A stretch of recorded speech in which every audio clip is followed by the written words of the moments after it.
Next up for us, 1 p.m. Eastern, we have the Chicago Bears 0-1 at the Buccaneers 1-0. Raymond James Stadium in Tampa, Florida, 85 Fahrenheit, partly cloudy, 5 miles per hour. We were all over the Buccaneers, and they did exactly what we wanted them to do. One of the things we talked about was we're going to bet the Buccaneers in week 1, and we may never back them again. And it's a spot here where we're going to go over the line history, but I imagine there's going to be a lot of bets on the Buccaneers after what they saw in Minnesota, and I do not trust this Buccaneers team. Does anybody want the Buccaneers as a favorite here? Because the line is moving briskly in their direction. This opened up at -2.5. Books that put out the line before Sunday had it, much less than that, -1 or -1.5. Some books had them at +1.5, and the Bears favored in the look ahead. So this is now -2.5 for the Bucks, and it's moved to -3. It moved to -3 yesterday at 4:50 p.m. And since then, the Bears have taken 11 cents worth of movement. And, that does make sense to me. Let's take a look at the total for this one. We're sitting at 41.5 at Pinnacle. It opened up at 43, and that was the drop from 43 to 41.5. It dropped yesterday morning at 10:26 a.m. Take a look at the cash flow for this spot here. We have 58% of the tickets and 86% of the cash on the Bears. Now, it has moved a half point towards the Bucks, so that's a little confusing. Now 57 and 86 on the Bears. 54% of the tickets and 93% of cash on the under, and we see a market move to the under. Spenny Pennybomb says Baker was feeling himself after the last game. Best time to fade that bum. Leonard Welch on Chicago +3. Anthony Velez says Bears and the over, but Saturate says Bucks are going to demolish the Bears O-line. Coin saying he saw Chicago -1.5 at open. That bet, I know that Bet Online had them at -1.5 as well. Saturated says Vita Vea will eat Justin Fields alive. And Danny Lopez on the other side says favorite or pass, no way I want the Bears. So let's talk about the spot and what happened in week 1. The Bears came in off that ugly 38-20 loss at home to the Packers. They closed as 1-point favorites. Bears did not look good. 11 straight losses overall. 10 straight in a row against NFC North opponents, which we don't need to worry about here. Justin Fields, 24-37 for 216 yards, touchdown, interception. He ran 9 times for 59 yards. He lost a fumble. DJ Moore was targeted twice, just twice. Their prized offseason acquisition. I mean, he caught both for 25 yards. But Darnell Mooney caught 4 passes for 53 yards. Cole Kmet caught 5 for 44. Khalil Herbert, Rashawn Johnson, and Deonta Foreman combined for 19 carries for 63 yards and a touchdown. They were just 3 of 13 on third down. The offense looked bad. So did the defense. The Packers were 9 of 16 on third down and 3 for 3 in the red zone. They were unable to get enough pressure on Love. They only sacked him once, hit him 3 times. And Kyler Gordon broke his hand in the second half. And I know that, he graded out pretty poorly, especially early in the year last year. But they were raving about him in camp. We all know what his numbers were last year. They were bad. And it hurt them losing Kyler Gordon. And I hope you can touch on that, Troy, as I know you were very focused on this game. He played 27 snaps against the Packers. He allowed 1 catch on 2 targets for 16 yards. So we're expecting him to be out 6 to 8 weeks, right? I mean, that's the typical recovery time. So the Bears turn to second-year undrafted free agent Josh Blackwell. And the game changed when Gordon went out. Buccaneers coming off an impressive 2017 road win at Minnesota. They closed as 4-point dogs. I had them on the points, and so did Troy, but Troy also had the balls to bet on money line. Mayfield looked better as the game went on. 21 of 34 for 173 yards, 2 touchdowns, no picks. Mike Evans, 6 catches for 66. Godwin, 5 for 51.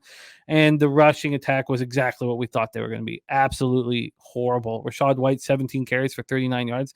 And the offensive line was really good. I mean, the Vikings only hit Mayfield twice. The defense was strong as everybody expected. Very strong. Antoine Winfield was just a beast out there. 8 tackles, 1 strip sack. He recovered 2 quarterback hits. They got 9 quarterback hits. And Vita Vea put that big body right in the middle of the action. And Vikings couldn't run. I mean, Madison did not look good, but still 41 yards on 17 carries. And Chase McLaughlin, 2 for 2, career-long 57-yarder. Now, they have some problems. Levante David left in the fourth quarter for a concussion evaluation. So that is important to see if he's put in protocol. I couldn't get that information. And then their first round pick out of Pittsburgh, Kalijah Cansey, aggravated a calf injury, and I don't think he'll be able to play.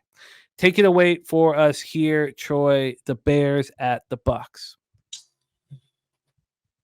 This has to be my biggest blemish from last Tuesday's show. I came in here talking about how the Bears have the most upside potential and how they're going to take massive steps forward this year.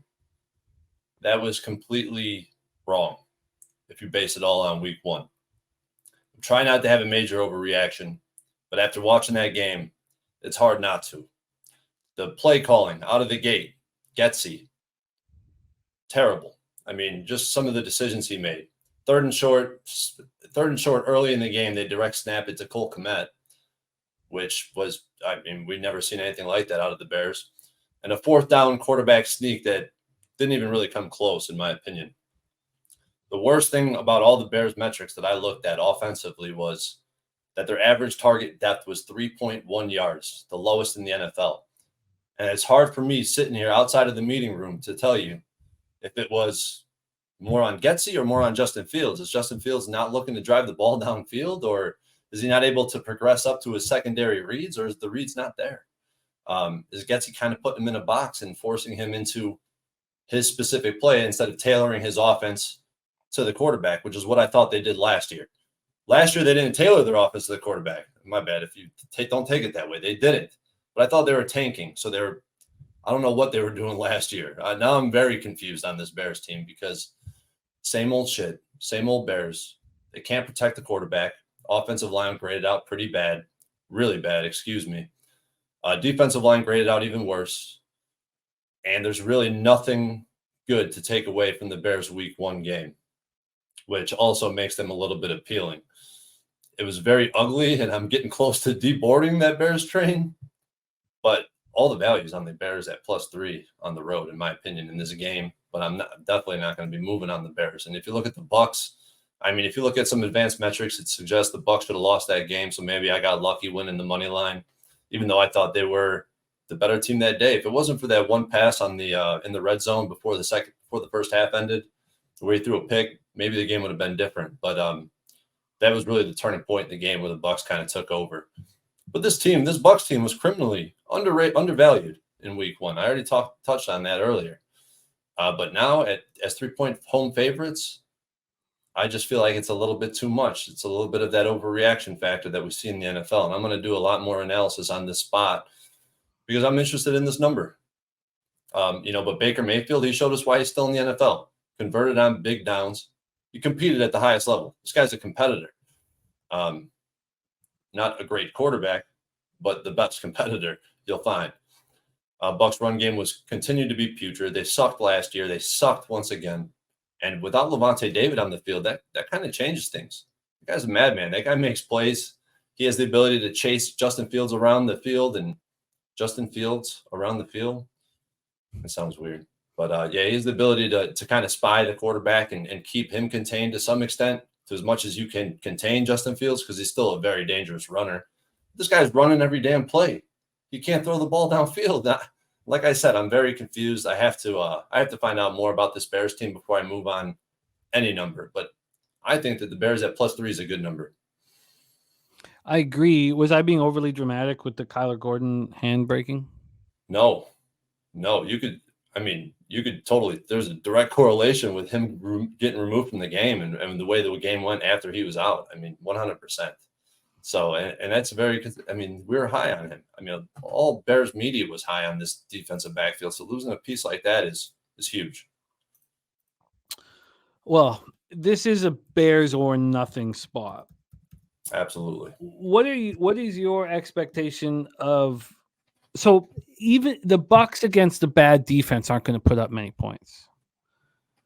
So if that's the case, and we know the Bears, would you have interest in this under?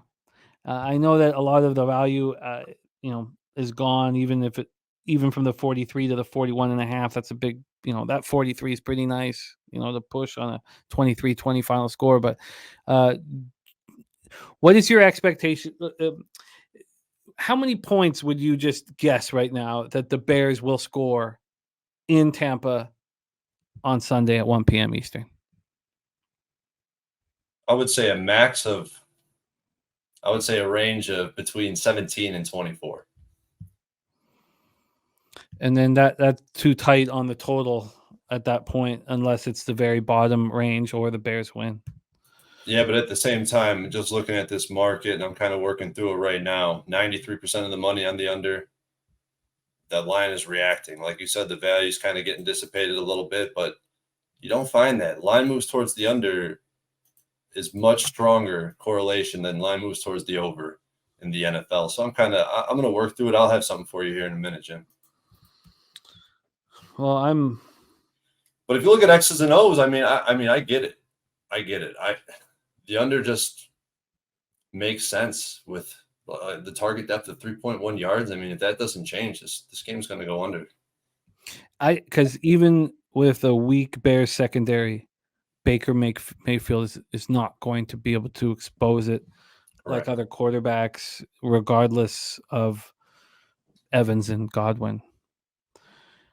I'm interested in the under, very interested in the under. Let's move on.